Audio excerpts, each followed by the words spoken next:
दूसरा कलमा लूका उसका 23 अध्याय उसकी 43 आयत। मैं तुझसे सच सच कहता हूँ कि आज ही तू मेरे साथ स्वर्गलोक में होगा। अजीज़ों, इससे पहले जब हमने पहले कलमे के बारे में बात करी तो हमने पाया कि यीशु मसीह ने उन सभी लोगों के लिए जो अनजान थे उस समय यीशु मसीह से कि यीशु मसीह परमेश्वर का पुत्र है, उन्होंने यीशु मसीह के साथ इतना क्रूर व्यवहार किया कि उन्होंने यीशु मसीह को क्रूस पर टांग दिया, क्योंकि वो यीशु मसीह से अनजान थे। परमेश्वर पिता की योजना उनको पता नहीं थी कि यीशु मसीह ही परमेश्वर का पुत्र है। यीशु मसीह ने उन लोगों के लिए जो अनजान थे परमेश्वर पिता से क्षमा मांगी, लेकिन साथ ही आज के युग के लोगों के लिए उसने चेतावनी उनको उस पहले कलमे के ज़रिए से दी। यहाँ हम देखेंगे कि यीशु मसीह के साथ वो जो 2 डाकू लटकाए गए थे। हाँ अजीज़ों, यीशु मसीह को जब क्रूस हुई थी तो वहाँ पर उसके अलावा 2 डाकू लटकाए गए थे क्रूस पर मरने के लिए, घात करने के लिए। लेकिन उनमें से एक डाकू जो यीशु मसीह की निंदा कर रहा था और उससे पूछ रहा था, क्या तू मसीह नहीं तो फिर अपने आप को और हमें बचा। और वो डाकू जो उसकी निंदा कर रहा था वो बचना तो चाहता था, लेकिन फिर भी वो अपने पापों को मानने को तैयार नहीं था और उसे यीशु मसीह के ऊपर भी विश्वास नहीं था। लेकिन उसी के साथ में एक और डाकू था जिसने अपने साथी डाकू को डांटा। ना सिर्फ उसने अपने साथी डाकू को डांटा बल्कि उसने अपने पापों को वहाँ पर स्वीकार किया और उसने अपने दंड को भी स्वीकार किया जो उसको दिया गया था। उसने कहा जो हम दंड भोग रहे हैं वो न्याय के अनुसार है, हमें ये मिलना चाहिए। लेकिन इसके साथ ही साथ उसने एक बहुत बड़ा काम किया, यीशु मसीह के ऊपर विश्वास। हाँ अजीज़ों, उस डाकू ने यीशु मसीह के ऊपर विश्वास किया जब वो बड़ी भीड़ यीशु मसीह के ऊपर विश्वास नहीं कर रही थी कि यीशु मसीह परमेश्वर का पुत्र है।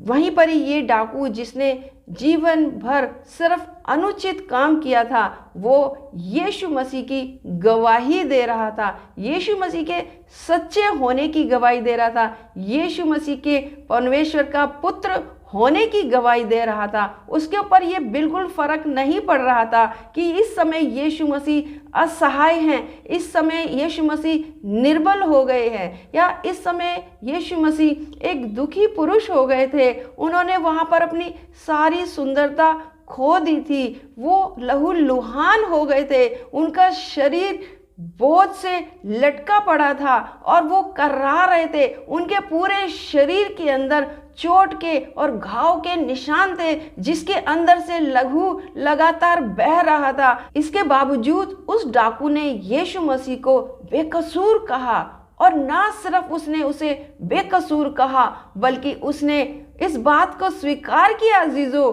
कि यीशु मसीह का राज्य आने वाला है, यानी कि उसने यीशु मसीह को राजा स्वीकार कर लिया था। वो बड़ी भीड़ के बीच में केवल एकमात्र वो डाकू था जिसने यीशु मसीह को राजा स्वीकार कर लिया था, जिनके बीच में यीशु मसीह ने बहुत बड़े बड़े काम करे, बहुत बार उनको बताया, बहुत बार उनसे कहा, बहुत बार उनको दृष्टांत दिए, लेकिन इसके बाद भी वो लोग यीशु मसीह के ऊपर विश्वास नहीं कर रहे थे। लेकिन यहाँ पर इस डाकू ने अपने आप को नीचा बनाया, अपने आप के पापों को माना और अपने दंड को सही बताया और इसके बाद उसने यीशु मसीह के ऊपर विश्वास किया। उसने यीशु मसीह को राजा स्वीकार करा, उसने यीशु मसीह को परमेश्वर का पुत्र स्वीकार करा और ये भी स्वीकार करा कि उसका राज्य आने वाला है। यहाँ लिखा है लूका की किताब उसका 23वां अध्याय उसकी 42 आयत में, हे यीशु, जब तू अपने राज्य में आए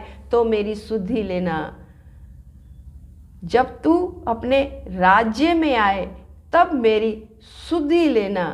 जब तेरा राज्य आए, उसे पता था कि यीशु मसीह का राज्य आने वाला है और उसने शब्दों के द्वारा यीशु मसीह के राज्य को स्वीकार करा, उसने शब्दों के द्वारा यीशु मसीह को राजा स्वीकार करा। और यहाँ पर यीशु जो उन दोनों की बातें सुन रहा था, अपने कुछ शब्दों के द्वारा ना सिर्फ उसने इस डाकू को जवाब दिया, बल्कि उसने पहले वाले डाकू को भी जवाब दिया जो कह रहा था, क्या तू मसीह नहीं है? अगर तू मसीह है तो अपने आप को भी बचा और हमें भी बचा। यहाँ पर यीशु मसीह ने उनको जवाब दिया।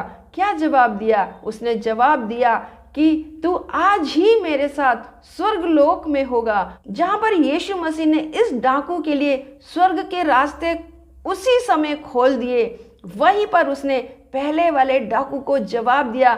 उसने उस डाकू को भी बता दिया कि ना सिर्फ वो मसीह है, बल्कि वो परमेश्वर का पुत्र है, वो राजा है, वो खुदा है, वो परमेश्वर है, और वो जब चाहे तब स्वर्ग में आना और जाना कर सकता है। उसने ना सिर्फ उस डाकू को ये बताया कि वो परमेश्वर का पुत्र है, उसने अपनी वाणी से उस डाकू को ये बताया कि जहां वो पुत्र के रूप में इस सूली पे लटका हुआ था और असहाय पुरुष, निर्बल पुरुष गिना जा रहा था, वहीं वो स्वर्ग में भी मौजूद था। यीशु मसीह ने अपने इस कलमे के जरिए ये बताया कि पिता, पुत्र और पवित्र आत्मा एक है। जहां वो सूली पर था, वहीं वो स्वर्ग में भी था। और वहां पर यीशु मसीह ने उसको कहा कि तू आज ही मेरे साथ स्वर्ग लोक में होगा। और उसने पहले वाले डाकू की बात का जवाब दिया कि हाँ, मैं मसीह हूँ, हाँ, मैं परमेश्वर का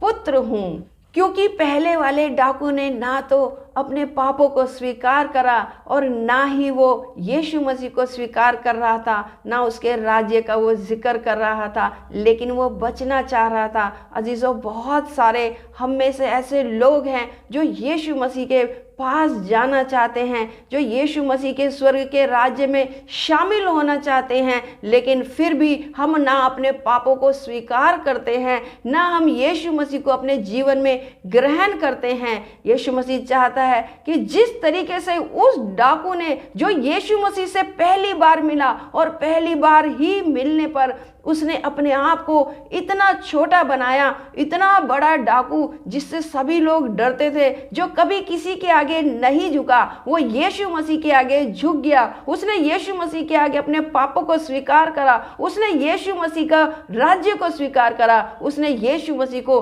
राजा स्वीकार करा। और यही कारण था यीशु मसीह ने अपना वैभव रूप उस सलीब पर टंगे टंगे ही उस डाकू को दिखा दिया कि वो परमेश्वर है, वो परमेश्वर का पुत्र है, वो जब चाहे तब स्वर्ग में आना जाना कर सकता है, वो जब चाहे अपने साथ स्वर्ग में उसको ले जा सकता है।